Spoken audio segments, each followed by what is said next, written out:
చాలామంది ఈ మధ్యకాలంలో ఇంటర్నెట్ ద్వారా బిల్ పేమెంట్స్ కావచ్చు, లేకపోతే ఆన్లైన్ బస్సు రైల్వే టికెట్స్ని బుక్ చేసుకోవడం కావచ్చు చేస్తూ ఉన్నారు. అంతా బాగానే ఉంటుంది, కానీ కొంతమందికి కొన్ని సందేహాలు పట్టి పీడిస్తూ ఉంటాయి. ముఖ్యంగా మనం ఒకసారి అమౌంట్ పే చేసిన తర్వాత ఒకవేళ ఆ పేమెంట్ చేసిన ట్రాన్సాక్షన్ అనేది ఫెయిల్ అయితే కనుక అమౌంట్ వేస్ట్గా పడిపోతుందని చెప్పేసి భయం అనేది కొంతనే పట్టి పీడిస్తూ ఉంటుంది.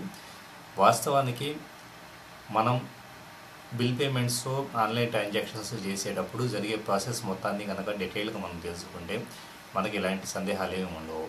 ముఖ్యంగా ఇప్పుడు ఫర్ ఎగ్జాంపుల్ ఒక మొబైల్ రీఛార్జ్ని తీసుకుంటే కనుక మొబైల్ రీఛార్జ్కి సంబంధించి ఒక 300 రూపీస్ అమౌంట్ మనం రీఛార్జ్ చేసుకోవాలనుకొని మొబైల్ రీఛార్జ్ వెబ్సైట్కి వెళ్ళేసి మనం అమౌంట్, మొబైల్ నెంబర్ అన్నీ సెలెక్ట్ చేసుకొని పే అనే బటన్ ప్రెస్ చేసినప్పుడు ఆ మొబైల్ రీఛార్జ్ వెబ్సైట్ దగ్గర నుంచి డైరెక్ట్గా బ్యాంకుకి వెళ్ళదు. మధ్యలో పేమెంట్ గేట్వే అని చెప్పేసి సిసి ఎవెన్యూ అని చెప్పేసి బిల్ డెస్క్ అని ఇలా డిఫరెంట్ పేమెంట్ గేట్వేస్ అందుబాటులో ఉంటాయి.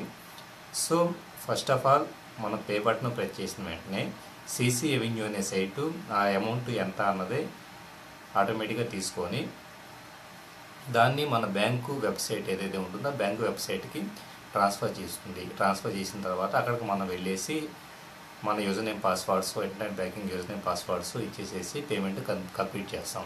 చేసిన తర్వాత ట్రాన్సాక్షన్ కంప్లీట్ అయితే, అంటే ట్రాన్సాక్షన్ కంప్లీట్ ఎప్పుడు అవుతుంది, మన బ్యాంక్ అకౌంట్లో 300 రూపీస్ డెబిట్ అవ్వాలి.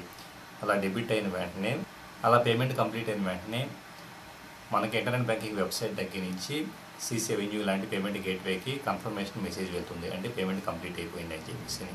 అక్కడి నుంచి సిసి ఎవెన్యూ ఏం చేస్తుందంటే డూ ట్రాన్సాక్షన్ అని చెప్పేసి ఒక కమాండ్ని ఒరిజినల్లో మొబైల్ రీఛార్జ్ వెబ్సైట్ ఉంది కదా దానికి పాస్ చేస్తుంది. అలా పాస్ చేసిన వెంటనే మొబైల్ రీఛార్జ్ వెబ్సైట్ మనకి ట్రాన్సాక్షన్ కంప్లీట్ చేసేసి మొబైల్ రీఛార్జ్ చేసి పెడుతుంది. సో కంప్లీట్ ఇదంతా చాలా స్మూత్గా జరుగుతూ ఉంటుంది. ఒకవేళ ఒక్కొక్కసారి ఏం జరుగుతూ ఉంటుందంటే మన నెట్ కనెక్టివిటీ సరిగా లేకపోవడం కావచ్చు, లేకపోతే పేమెంట్ గేట్వే కానీ లేదా బ్యాంక్ సర్వర్ కానీ స్లోగా ఉండటం వలన మన అకౌంట్లో అమౌంట్ అనేది డెబిట్ అయిపోతుంది. కానీ అలా డెబిట్ అయిన విషయం పేమెంట్ గేట్వేకి తెలియకపోవడం వలన, ఫర్ ఎగ్జాంపుల్ సిసి ఎవెన్యూని తీసుకుంటే కనుక 300 రూపీస్ డెబిట్ అయ్యేసి దానికి మాత్రం కన్ఫర్మేషన్ మెసేజ్ వెళ్ళదు. అలాంటప్పుడు ఏం జరుగుతుందంటే ట్రాన్సాక్షన్ ఫెయిల్ అవుతుంది. సో ఇలాంటి సందర్భంలో చాలామంది 300 రూపీస్ వేస్ట్ అయిపోయింది అనుకుంటారు. వాస్తవానికి ప్రతిరోజు ప్రతి ఈవినింగ్ ఫైనాన్షియల్ సెషన్ క్లోజ్ అయ్యే టైంలో ప్రతి బ్యాంకు ఆ రోజు చేసిన ట్రాన్సాక్షన్స్ అన్నింటినీ టాలీ చేసుకుంటూ ఇక్కడ ఒక కస్టమర్ యొక్క అకౌంట్లో డెబిట్ టు ఎంట్రీ ఉంది.